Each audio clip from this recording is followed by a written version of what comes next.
New York. Get loud right now for Mr. James Pontillo!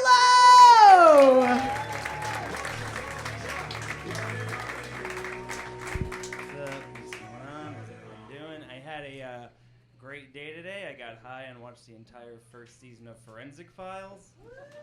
Has anyone seen it before? It's you learn a lot watching that show. You learn a lot about killers, serial killers, murderers.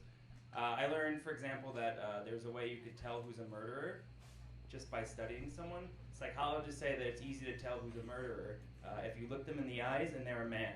That's usually it's usually one way. Fellas, am I right? And then never. Men, a lot of men murder their wives. This is true. Who's married here? You two? How long you both been married for? Yeah, that's when it happens usually. It's it's after 10 years. A lot of men murder their wives to be with their girlfriends. I don't know why I looked at you again, but which is crazy to me that like a guy like how could you do that? You know, like how could you get two women to fuck you? It's crazy. Just imagine like having so much pussy you have to murder some. You have to get rid of some. You're like, no, there's too much pussy. I gotta stab you. You ever think about? Wait, do you ever think about murdering your wife ever? Bullshit. 10 years? Alright, we got up to a weird start. They always describe, you ever notice how like all these murder documentaries, they always describe the woman, the victim, the same way? You know, they're always like, she was so incredible, she was so sweet, and she gave to charity, and she recycled, and she gave to homeless people, and she hugged, and everyone loved her. I'm like, everyone, what about the person who murdered her? And I'd rather a lot of people kind of like me and no one hate me enough to kill me. That would be... They're like, her smile could light up a room. I'm like, her smile couldn't even stop her from getting murdered. I'm glad you guys are on board with murder. It would have been... I was in Miami recently. I kept the shirt. I was in Miami recently, and it was a very nice time, but I didn't have a ton of money, so I had to take Spirit Airlines there and back. Has anyone taken Spirit before? Yeah. Did they let you be the pilot too? They let me. They were like, here, just take the wheel. Spirit was so bad. Like, here's how bad Spirit is. I feel like if the planes that hit the Twin Towers on 9/11 were Spirit Airlines, everyone would have just thought it was an accident. 100%. Like if CNN just had like an alert, like 2 Spirit Airline planes crashed into the World Trade Center, it'd be like, yeah, they're bad. That's fairly common. That's pretty... I didn't think it would have happened. Al Qaeda would have just been like, they're charging $12 for box cutters. Let's get the fuck out of here. This is not worth it.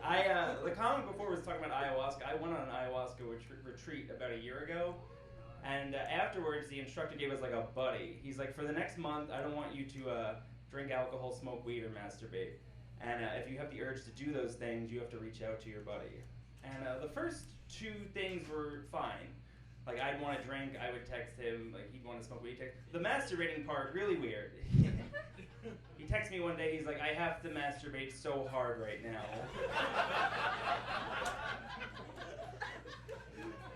I'm about to do it, I'm calling you, I'm like, don't.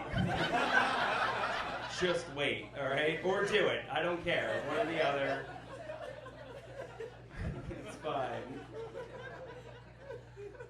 Oh my goodness, I'm in therapy, I'm sad. I'm from New York City, we're all in therapy. Do you guys fuck with therapy out here? Alright, good. Yeah, depression, we fucking did it. My therapist is, she's a refugee. She came here from Afghanistan, and we had our first session. I was telling her about my childhood, and she was telling me about hers, like really trying to one-up me. Like, my parents never hugged me growing up. She's like, my parents were murdered when I was 14 by the Taliban. And she's telling me all this stuff. She's like, my parents were killed by the Taliban. Me and my sister were child brides for a couple years. I had acid thrown on me when I was 20. I'm like, wow, I didn't know this was your time. This is, holy shit. You just want to give me $90 an hour? That would be great.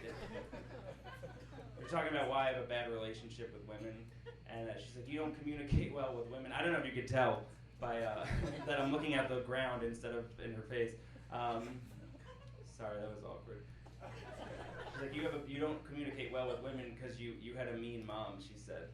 She's like, your mom was very verbally abusive to you, and she made you feel bad about yourself because she yelled at you. So she did that as a kid, so now as an adult, subconsciously you take it out on all women, and you lash out at them because you view them as your mom. This is a doctor who said this. It doesn't matter, though. I don't agree. I don't believe anything that dumb whore says. I think she's a stupid piece of shit. She's way too optimistic, which I don't like in a therapist. I was talking to her about stand-up. I'm like, I don't think audiences like me. I don't think I'm a good, not you guys. You guys are great. And she's like, I don't think I'm a good comic. I don't think audiences like me. And she's like, it doesn't matter what the audiences think. What matters is what you think. I'm like, that is not at all how stand-up comedy works. What? Have you never performed in the arts, you dumb bitch? She texted me the other day. She's like, you're showing a lot of growth in your sessions. You know, I'm really proud of you. And just to mess with her, I texted her back, I'm going to kill myself tonight. She got all worried. I had to clarify that it was a joke. She's like, joke or not, I don't find that type of humor to be funny. I texted her back, doesn't matter what the audience thinks. It only matters what stupid piece of shit. Oh, wow, an applause break. That's great. That's great. You guys are great. I've lived, I have an okay relationship with women. I've lived with the same woman for the past 7 years, and it gets tough because we don't really have a lot of sex anymore. It's just like a lot of fighting, barely any sex. A buddy of mine is like, well, why do you stay? I'm like, cause it gets tough, but at the end of the day, she's still my mom. And that's right, everyone. Fuck my mom. That was the whole punchline. I'm Italian, and it's fine. And if you don't like that joke, you're a racist. I'll end on this. I get writer's block. I've only been doing comedy for a few years. I get writer's block. And I was talking to an older comic who's been doing it a while. And I'm like, what do you do when you get writer's block and you have no creativity? And he's like, that's very easy. What I do is I get in the car and I just start driving. Driving on the road opens up the right side of your brain. I'm like, I think that only worked for JFK. I don't think that's, it's not, it's been 80 years. All right, you guys were amazing. Thank you so much.